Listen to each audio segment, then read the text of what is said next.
stay off the range when he don't want to punch. When he's ready to punch, move in, stick.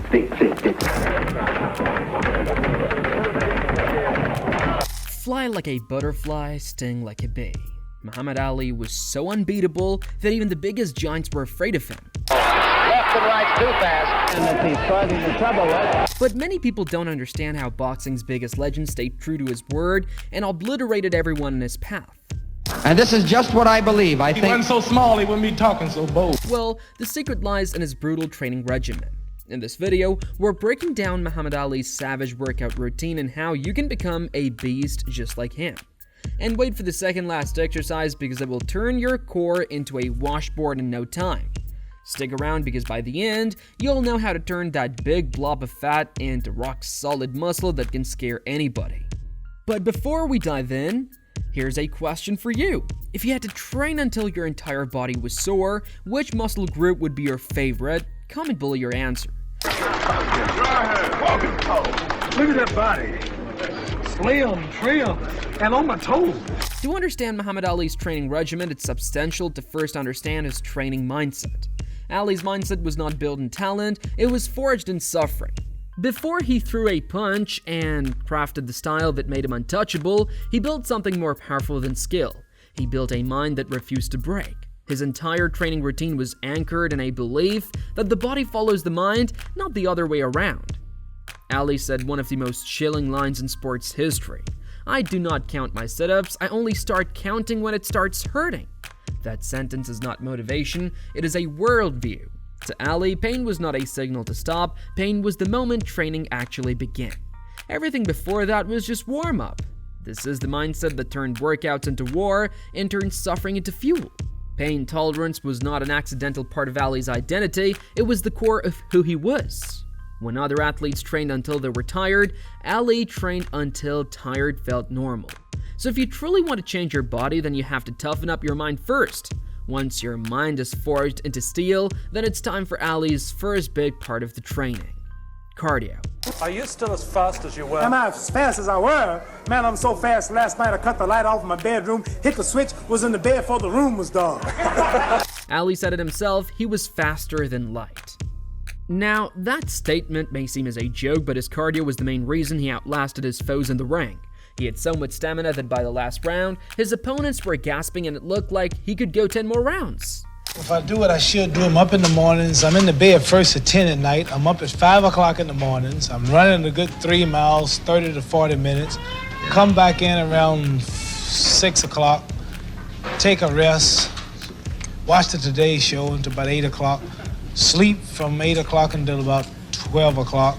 Before sunrise, when most fighters were still in bed, Ali was already out on the pavement. He did not just jog casually, he attacked the morning with runs that stretched 5 to 6 miles at a pace that would break most trained athletes.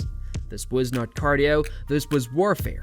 Every step was a declaration that he was willing to do what others avoided. Ali did not make it easy on himself, he ran in heavy boots that punished his legs, or uneven ground that taxed every muscle, sometimes pushing uphill where each stride felt like lifting concrete.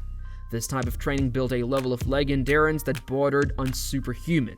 His calves and lungs were sharpened in the quad hours before the world even woke up. By the time he reached the gym, he had already burned through a workout that would destroy an average fighter. Coop in London and all these fellas are trying to get my title now. And it's no longer fun getting up every morning early to run and training every day. It's getting to be a grind and a job, but it pays off if you're in condition and if you can keep winning. I have so much on my mind, as you have been reading. These early runs were not about showmanship or routine, they were the foundation of everything he became. Every mile he covered carved more stamina into his body, more resilience into his spirit, and more confidence into his approach to every fight. Long before he stepped into the ring, he had already won half the war by building an engine no one else saw could match. Ali's true advantage was not his speed or footwork or charisma, it was his ability to keep going long after others had reached their limit. His road work created that strength. It was part of his training no one could match. Now that he had built his stamina, he trained another part of the body which is extremely crucial for boxers: leg training. While his hands delivered the poetry and his head movements stole the spotlight, it was his legs that carried the real burden of his greatness. For boxers, it's extremely important that they build the foundation that will allow them to stand upright and deliver shots like a madman. Ali understood that a heavyweight who moved like a lightweight needed legs conditioned far beyond the norm, so he trained them with a level of dedication that bordered on obsession. He often wore heavy boots to make each of his runs harder, forcing his calves, hamstrings, and quads to work overtime. Uneven ground and long uphill stretches pushed his lower body into constant adaptation. Over time, this turned his legs into shock absorbers that refused to tire and springs that helped him float across the canvas. He also incorporated extensive footwork drills. Ali would spend long sessions moving around the ring, circling, bouncing, shuffling, and pivoting until his legs burned.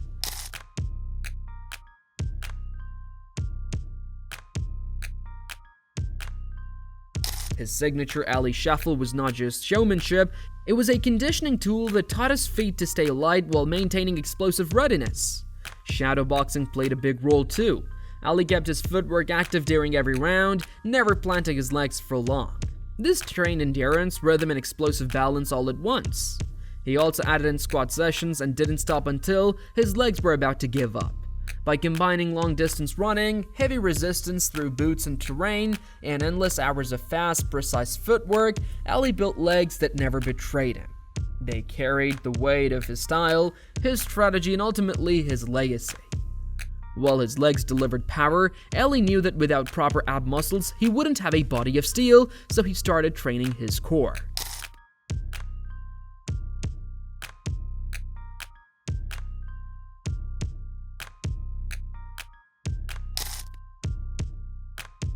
Muhammad Ali's core training was the foundation of his durability, balance, and explosive movement. His abs were not just sculpted for aesthetics, they were engineered for war. Every session targeted the muscles that kept him stable, powerful, and nearly impossible to break down in the ring. Ali performed hundreds of sit-ups and crunches daily, pushing far past the point where most athletes would stop. He believed the core was the engine of every punch, every slip, every movement. When the burn began, he treated it as the real start of the workout. Leg raises added another layer of difficulty, forcing his lower abs and hip flexors to work until they trembled. His routine was never about counting reps, it was about outlasting discomfort. The most brutal part of his core conditioning was the medicine ball training. While Ali lay on the ground or stood upright, trainers slammed a heavy medicine ball into his stomach again and again. Each impact toughened his midsection, teaching his body to absorb punishment without folding. This was the hidden secret behind his legendary chin and resilience. When fighters saw Ali smile after taking a body shot, it was not bravado, it was conditioning. He paired this intense physical training with the mindset that champions are forged long before the spotlight hits them. As he often reminded the world, champions are made in the gym long before the lights hit the ring. Ali's iron ribs were not a gift, they were the product of relentless repetition, pain tolerance, and unwavering commitment to greatness. But Ali needed something way more than just strong abs. He needed power built through countless repetitions, and that's where the next part of his training comes in. Heavy back training.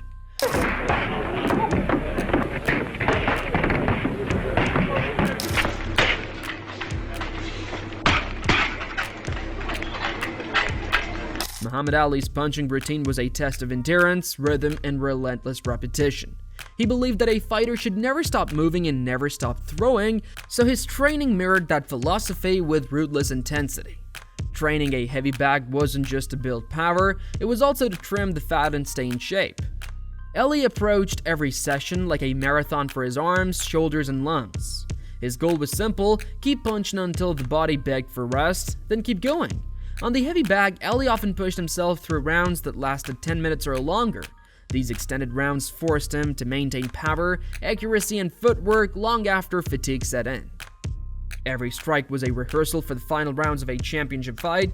He wanted to know that when his opponent slowed down, he would still be firing. The speed bag became his rhythmic metronome. He treated it as a test of timing and precision, sustaining long stretches without a break. The non-stop tapping built incredible shoulder endurance, allowing him to keep his guard high and his punches sharp. The double-end bag added another layer of difficulty. Its unpredictable movement demanded reflexes, accuracy, and fast adjustments. Ali used it to perfect his hit, move, hit again philosophy, refining the fluid style that defined him. This punch volume training was not about brute force, it was about mastery. Every strike, every combination, every long round sculpted the hands that shook the world. This was where Ali sharpened the weapons that made him one of the greatest fighters ever to step into the ring. Additionally, shadowboxing and jump rope added another layer of complexity and endurance to his already tough routine. So, if you were in Muhammad Ali's shoes, which exercise would be your favorite? Will you try this brutal training routine? Comment below and do let us know if you found this information helpful. Check out more videos in the playlist and subscribe for more content like this.